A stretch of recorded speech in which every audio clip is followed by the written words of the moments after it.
obviously opening. The most important thing is this is Michigan week. That's where we're focused. That's what we want to talk about. That's what we want our guys to understand about. It's always been about a one-game season, regardless of the records. And that's probably the biggest thing we came in Sunday and made sure we reiterated to them. That who cares what the tides are, what the records are, just like we've always said. It's been a one-game season. It'll continue to be a one-game season. And that's what we need to focus on. So I think our guys, everything else behind us, the season is what it is right now. But it's always been about this week. We're excited about that. I know our guys are excited about that. We had the band come out Sunday night, and it was probably something we needed every bit as much as they did. But it really got our guys going, and it got us into that groove of Michigan week. So, any questions we can go, and we can start there. Rusty. Of course, playing Michigan, that's enough of an incentive. But what else can you tell your team that you have to play for that's still out there in terms of whatever? The most important thing, one another. I think that's what it's always been about.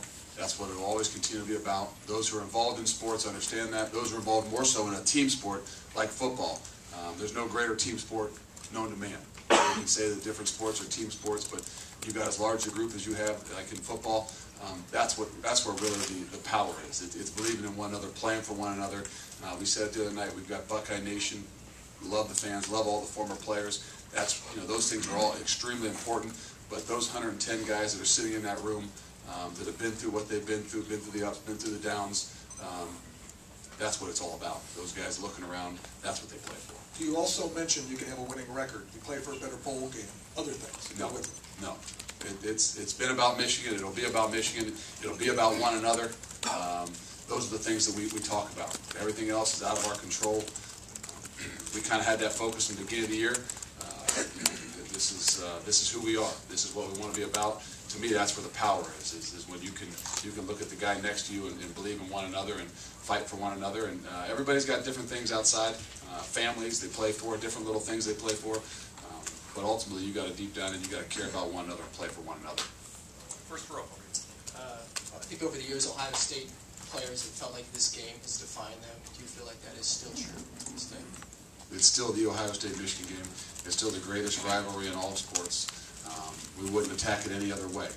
That's what is remembered. We understand that. We know that.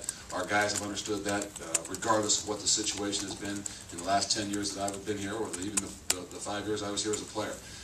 When you come here, you know what it's about. That's why I'd say 70% of our guys are from that 250-mile radius, been grown up, born into it, and know more about what this rivalry is all about than most. Wow. Luke, what do you remember about Michigan Week as a player? Do you have any specific memories of unusual things or funny things or something that sticks out in your mind about when you played? No, there's not a great memories back when I was playing, I guess you'd say. But I think it started with that band coming over Sunday night. Some of those things I forgot as I stood there with Coach Braves last night. He reminded me he was the guy that actually got to dot the I when the band came over on Sunday night when we were seniors. So those are the little things, the buzz on campus, whether you're a freshman and the band coming around and getting everybody out of the dorms, just that excitement behind it all. I grew up here, knew about it, but never truly was a part of what that really was throughout an entire week until I came to school here. And those are the things you remember. Bill. Michigan's clearly peaking. You guys have lost 2 straight. How ready do you feel you are for this game? Well, we'll tell you that. You'll see that on Saturday afternoon. We can sit here and talk to her blue in the face. We know what it's about.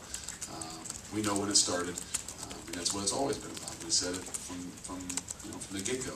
It wasn't going to change. Our foundation hasn't changed, regardless of how you're playing. It's about playing on Saturday afternoon. You could be all up or you could be all down. And we can sit here and talk about it. I can tell you this is what we're going to do and this is how we're going to do it. But you got to tune in and you got to see. And that's what we believe in. And our guys know that. And so we're excited about Saturday. And it's not about a whole lot of talk and tell you what I'm going to do, but our performance has got to speak. Tim. Yeah, Luke, with that in mind, what have you been able to put your finger on that's led to these slow starts, at least on the scoreboard, the last several weeks? I mean, is there anything you guys, as you perused the film on Sunday, that you saw that, the button you didn't push or whatever? What did you come up with? No, it's probably a couple plays here and there, and that's probably, just like all football, it's a game of momentum. And if you don't get yourselves rolling with a little bit of momentum, I think with the team we have right now, we need some things to happen. We got to create some things. And in the last 3 weeks, really, we have not done that. And it's put us a little bit behind the 8 ball. And we were good enough to get out of it maybe against Indiana. We obviously weren't quite good enough to execute to get out of against Purdue. And this past week we weren't quite good enough to get out of it. When we got down 10-0. So hopefully those are all things you learn from throughout the year. Hopefully we learn from the last 3 weeks. We learn more about ourselves each and every week, but we know we got to make something happen, and we got to make something happen probably early. Dave. Luke, I know you might not know for sure till the end of the week, but what's your gut feeling on Andrew Sweat? Do you think he'll play in this game, be in his final game? Will it be in the Michigan game? What's your gut feeling there?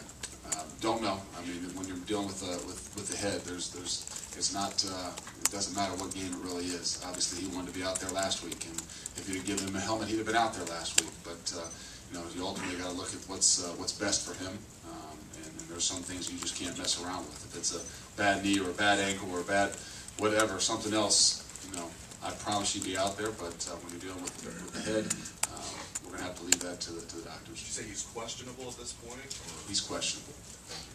Rusty. Your Michigan counterpart refers to your employer just as Ohio. Have you noticed that, first of all? I have never been in the room I've never actually heard Coach Hoke speak. So I've heard that, and it is what it is. We all get our guys getting ready in different ways, and whether they get that from however Coach Bruce or Coach Hayes used to not refer to the team up north or whatever that is.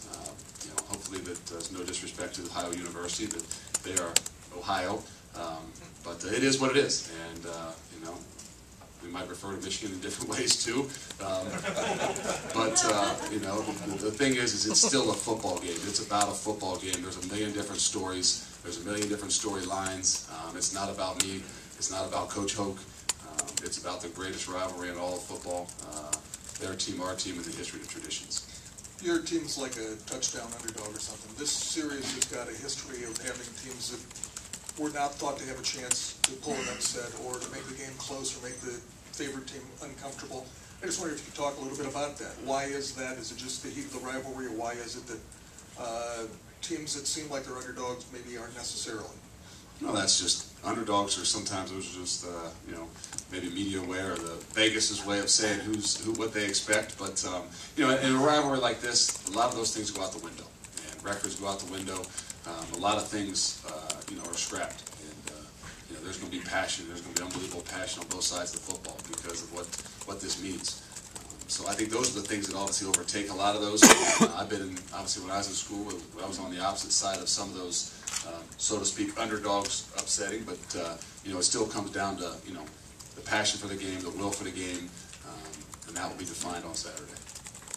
To the right here.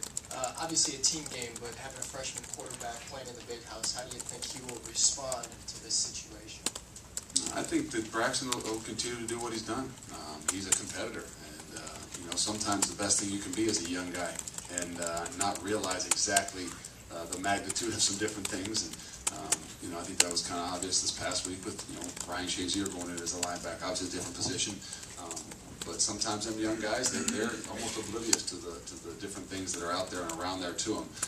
So hopefully that's the way he continues to attack it. It's still a football game. He knows what the pressures, and we've talked about it. But when you're a competitor, that's what you look forward to.